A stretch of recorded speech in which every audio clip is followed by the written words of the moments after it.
All right, welcome to The Explainer. Today, we're diving into a really intense, large scale immigration raid that went down in Chicago. We're going to look at what the government said happened, the massive backlash that followed, and what it all means for the bigger picture of immigration enforcement.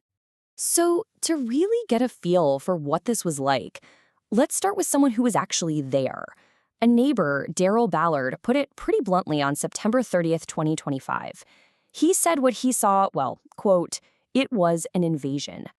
An invasion. That's a powerful word. So, what does that actually mean? Let's paint a picture of what exactly went down in the city's South Shore neighborhood. The accounts from the ground describe some pretty overwhelming force. I mean, just look at this. You've got a Black Hawk helicopter in the sky, military-sized vehicles on the ground, and the whole area just flooded with federal agents. This was not your standard police action, not by a long shot. Eyewitnesses saw residents, kids included, being held outside for hours, crying and screaming. This is that invasion that Daryl Ballard was talking about. Okay, so that's the chaotic scene. But beyond that, what are the hard facts? Let's dig into the official numbers and what was left behind after the raid. So the result of all that force? 37 arrests. And get this.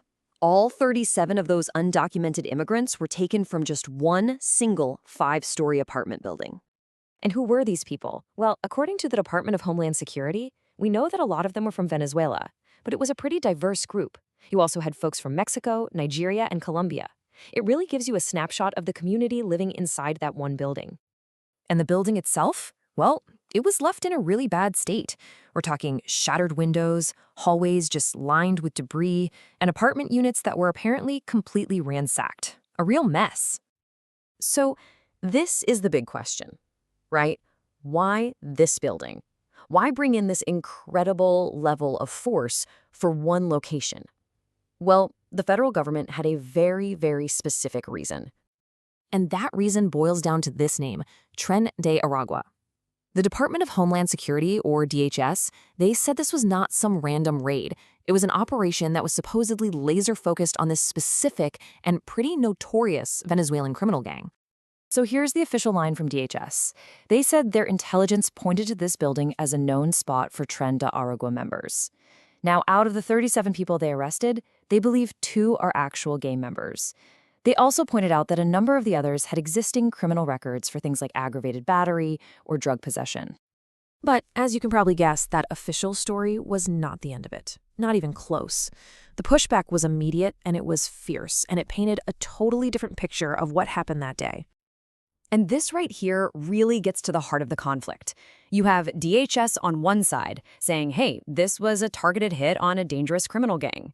And then you have the state governor on the other side saying, whoa, hold on, you're just snatching up families and terrorizing residents.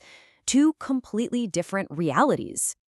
Yeah, Governor Pritzker did not hold back at all. His statement basically accused federal agents of creating widespread panic, snatching up families, scaring law-abiding residents, and even detaining U.S. citizens. He's arguing these raids are causing more chaos than they're preventing. So to really understand this, we need to pull the lens back, because this raid, it wasn't a one-off incident. It turns out it's part of a much, much bigger federal operation happening all across the city. And that operation has a name, Operation Midway Blitz. The raid we've been talking about in South Shore was just one piece of this larger campaign that had already been going on for several weeks. And the scale of this thing is, well, it's huge. Since this operation kicked off on September 8th, federal agents have arrested more than 800 undocumented immigrants in the Chicago area alone. 800 plus. And here's a really telling little detail from the source material.